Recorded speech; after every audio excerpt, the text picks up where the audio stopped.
bertelur dan 9 anak burung menetas di sana. Burung gelatik melihat anaknya yang lemah lalu membawanya keluar. Kalian akan terkejut melihat jumlah yang bertahan dan berapa yang mati sebelum keluar sarang.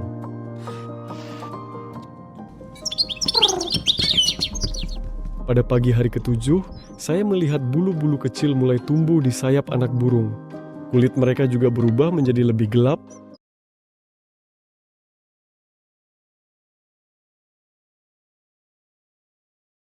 Mata mereka masih tertutup, tapi itu tidak menghalangi mereka untuk mengonsumsi banyak makanan dan bertambah berat dengan sangat cepat.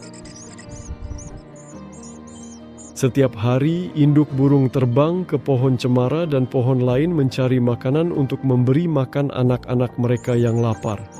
Mereka menjadi begitu kuat sehingga ketika ayah datang, mereka mengangkat induknya dengan paruh kecil ke udara dan menjatuhkannya dari sarang.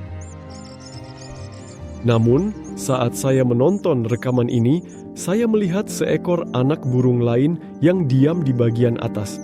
Sepertinya kita kehilangan satu lagi. Induk betina menyadarinya dan kemudian terjadi sesuatu yang benar-benar sulit saya gambarkan dengan kata-kata tanpa melukai perasaan Anda, apalagi untuk diperlihatkan.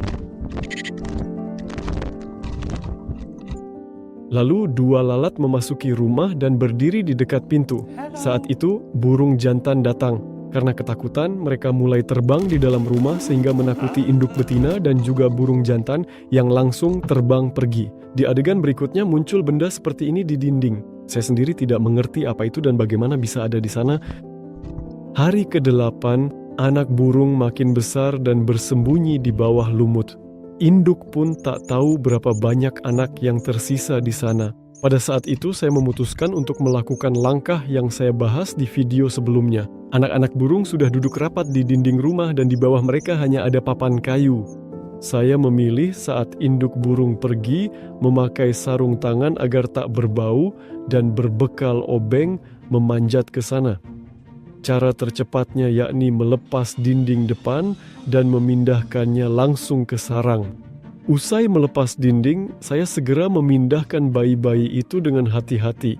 Pertama-tama, minggir untuk menyiapkan tempat bagi mereka. Di tengah sarang dan yang mengejutkan saya, mereka tampaknya sama sekali tidak takut dan tidak mengeluarkan suara apapun. Dan akhirnya, saya mengambil salah satu anak burung di tangan saya untuk pertama kalinya dalam hidup melihat anak burung titmouse sedekat ini dan memperlihatkannya kepada Anda secara detail. Perhatikan gaya rambutnya yang lucu serta lubang telinga yang cukup besar di dekat matanya. Kami memasang dinding rumah burung dan pada saat itu induk anak burung muncul dan mulai mengusir saya dengan suara keras. Seperti yang diduga, induk betina masuk ke sarang dan tanpa melihat sesuatu yang mencurigakan terus memberi makan dan merawat anak-anaknya.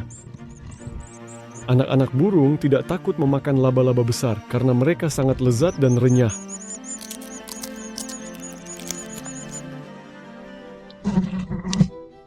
Anehnya, pada hari ke-11, induk betina membawa sepotong bulu milik seseorang ke dalam sarang, seolah sadar bahwa sarang itu kurang bahan yang lembut dan halus. Meski ada lubang dan jendela di rumah burung, cahaya yang masuk tetap tidak cukup agar bisa mendapatkan gambar yang berkualitas pada rekaman.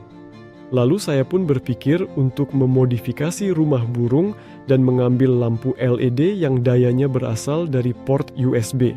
Setelah itu saya memotong sedikit dengan gunting, memisahkan konektor lampu memakai solder, dan menyambungkan kabel sepanjang 3 meter agar lampu bisa sampai dari stop kontak ke rumah burung. Sepertinya berhasil. Sekarang kita tempelkan lampu LED ke stik es krim dan masukkan adaptor daya serta lampu ke dalam sakelar Wi-Fi. Akhirnya, saya bisa mematikan dan menyalakan lampu burung lewat smartphone. Adaptor daya kamera dan lampu saya sembunyikan di pohon cemara bawah rumah burung dengan perlindungan hujan berupa kantong sampah kapasitas 35 liter. Selanjutnya kita tarik lampu ke rumah burung, pasang dengan lem tembak dan sepertinya hasilnya benar-benar bagus.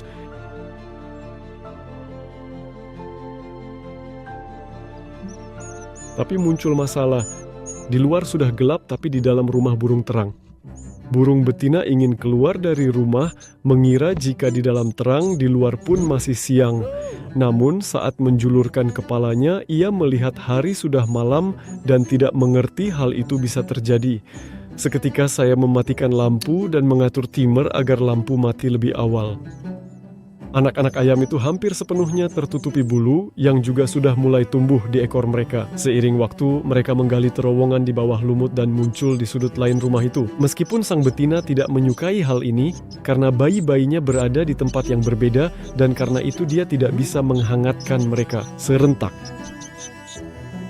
Kemudian dia pasrah dan hanya duduk di antara mereka di atas lumut. Induknya sulit menyuapi mereka dan ia pun harus naik ke atas lumut.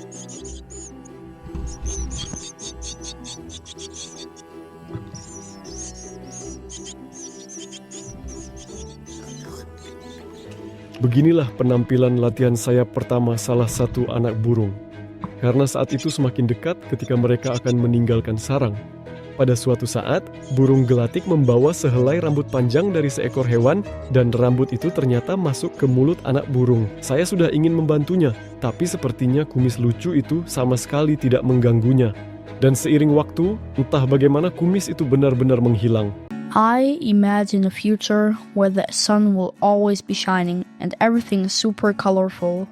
Planes flying in the sky. Lucu itu sama sekali tidak mengganggunya.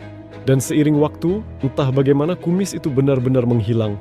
Pagi hari di hari ke-15, sulit bagi saya untuk mengetahui berapa banyak anak burung yang tersisa di sarang. Saya melihat ada 4, tapi mungkin ada yang berada di bawah lumut.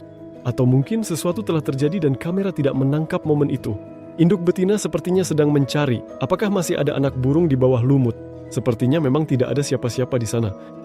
Tapi bahkan jika hanya tersisa 4, kemungkinan besar mereka benar-benar sehat dan sudah pasti tidak akan mati. Setidaknya bukan karena penyakit.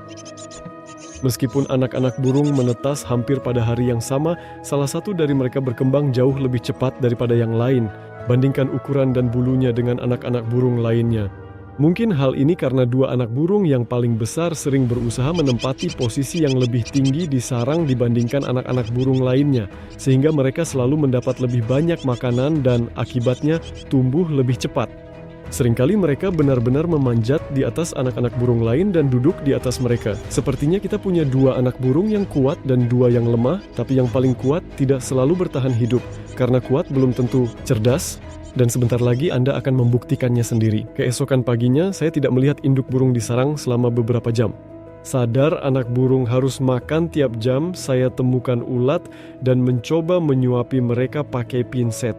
Sesuai dugaan, mereka tahu itu bukan induknya, lalu menempel ke dasar sarang demi hindari pemangsa. Saya menaruh ulat di sarang, saat induk burung tiba, ia melihat ulat lalu membawanya keluar. Mungkin ia mengira bahwa ulat itu beracun. Terkadang induk menyadari anak burung terkecil dan lemah butuh makan, dan tampaknya ia sengaja menyuapinya secara khusus. Anak burung yang besar merasa kesal dan membuka paruhnya lebar-lebar, tetapi bagi induknya mereka semua sama. Keesokan harinya, salah satu anak burung mulai aktif membersihkan bulunya dan melatih sayapnya.